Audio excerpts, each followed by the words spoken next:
రోజు వాక్యం చెప్పి నేను వస్తున్నాను, వాక్యం చెప్పడానికి వస్తున్నాను హోటల్లో నుంచి. ఓ పెద్ద ఆయన వచ్చి, బాబు బాబు ఒక మాట చెప్పాలి. అడిగాను, ఏమిటండి? రాత్రి మీ వాక్యం వల్ల నా కుటుంబంలో అద్భుతం జరిగింది. ఏం జరిగింది? మా ఆవిడ కాఫీ పెట్టి పట్టుకొచ్చిందండి. ఏమిటి? అది అద్భుతమట. మా ఆవిడ ఈరోజు ఉదయం కాఫీ పట్టుకొచ్చి నాకు ఇచ్చిందండి. అది అద్భుతం ఏమిటండి? అది సాధారణంగా ఏ ఇంట్లోనైనా సరే తెల్లారితే కాఫీ పెట్టడం, టీ పెట్టడం, ఇంట్లో ఉన్న వారికి టీ కాఫీ ఇవ్వడం అది సాధారణం కదా. మా కుటుంబంలో సాధారణం కాదయ్యా. ఇంతకీ ఎంతకాలం అయింది మీ ఆవిడ కాఫీ ఇచ్చి మీకు? 25 years అయిందయ్యా. ఎన్ని సంవత్సరాలు? 25 సంవత్సరాలు అయిందట తను కాఫీ ఇచ్చి. ఏమిటండి మీరు మాట్లాడుతుంది? అవునయ్యా, ఒకే ఇంట్లో ఉంటాం, మాట్లాడదు. ఒకే ఇంట్లో ఉంటాం, నన్ను పట్టించుకోదు, వండి పెట్టదు, కనీసం కాఫీ కూడా పెట్టదు, పట్టించుకోదు. నెలాఖరైనేసరికి జీతం వస్తే మాత్రం ఆ జీతం మొత్తం తీసేసుకుంటుంది. 25 సంవత్సరాలుగా ఒకే ఇంట్లో ఉంటున్నాం, కానీ అపరిచితులుగా ఉంటున్నాం. నరకం అనుభవిస్తున్నానయ్యా. కానీ రాత్రి నా భార్య మీ మీటింగ్కి వచ్చింది, నేను వచ్చాను. దేవుడు నా భార్యతో మాట్లాడాడు. ఈరోజు మొట్టమొదటిసారిగా నా భార్య కాఫీ పెట్టి తీసుకొచ్చి నాకు ఇచ్చింది. నా కుటుంబంలో ఈ రోజు నుంచి మంచి రోజులు ప్రారంభమైనాయి. ఏమిటండి ఈ వ్యవస్థ? ఒకే ఇంట్లో ఉంటున్నప్పటికీ కలిసి ఉండలేని, మాటల్లో ఐక్యత, మాటలు కలవు, ఆలోచనలు కలవు, భార్యాభర్త అయినప్పటికీ శరీరము కలవదు. ఏమిటిది? సహోదరి సహోదరులు, ఇది సైతాను చేతిలో పడినటువంటి కుటుంబం, సైతాను చేతిలో పడినటువంటి కుటుంబ వ్యవస్థ. ఎంతకాలం ఇలా జరుగుతుందని ఇంట్లో ఒకసారి ప్రశ్నించుకో. ఎంతకాలం ఇతని జీవితంలో ఈ పరిస్థితి దాపరించింది? 38 సంవత్సరాలు. తన కళ్ళ ముందే వచ్చినవాడు వచ్చినట్టుగా నీళ్లు కదిలించబడినప్పుడు అమాంతంగా ఉరికేస్తున్నాడు, గంతులు వేస్తూ వెళ్ళిపోతున్నాడు. నిరాశ, నిస్పృహ, అలాగే పడి ఉన్నాడు. చివరికి ఒక దశకు వచ్చేసాడు. ఏంటో తెలుసా? నా బ్రతుకు ఇంతే, నా జీవితంలో నేను మంచి రోజులు చూసే అవకాశము లేదు. ఈ స్థితి నుంచి నన్ను విడిపించగలిగిన వాడు ఎవరు లేరు. ఎందుకో నా జీవితం ఇలా అయిపోయింది. ఉన్నారా మన మధ్య ఎవరైనా?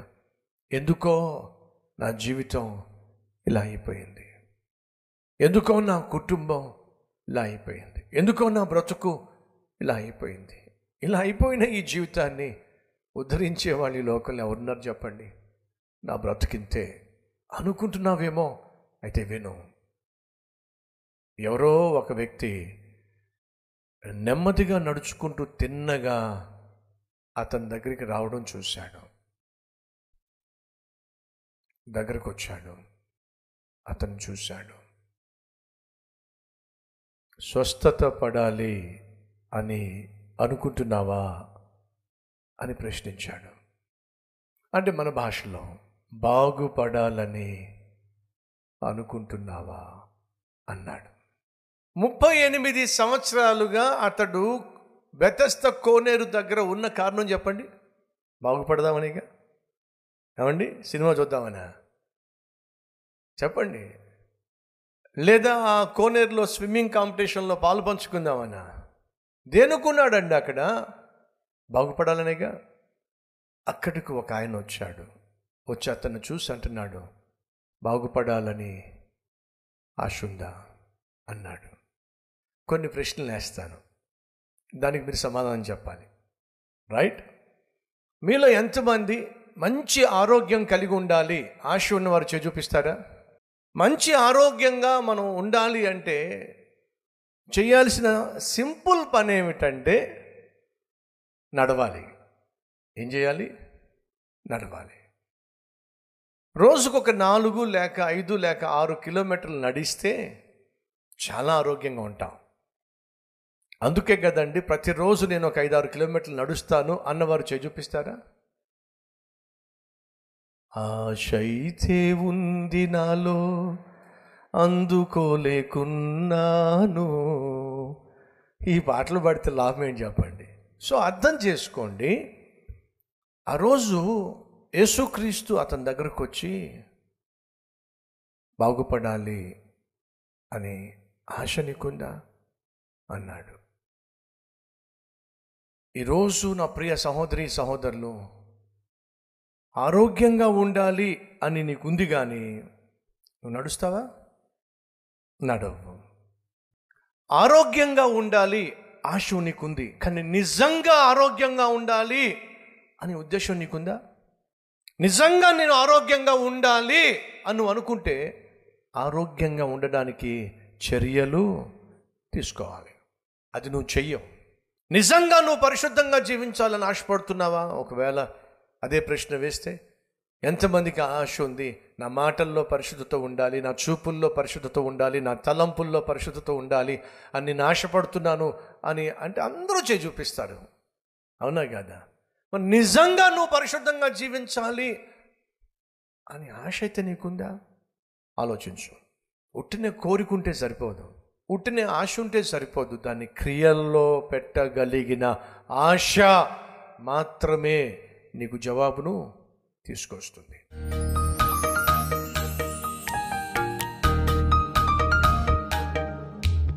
ప్రభువా, నేను లేస్తున్నా నీ సాక్షిగా జీవించడానికి. అయ్యా, ఇదిగో పడి ఉన్న చోట నుంచి నేను లేస్తున్నాను. ఇదే అనుకూలమైన సమయం నాయన.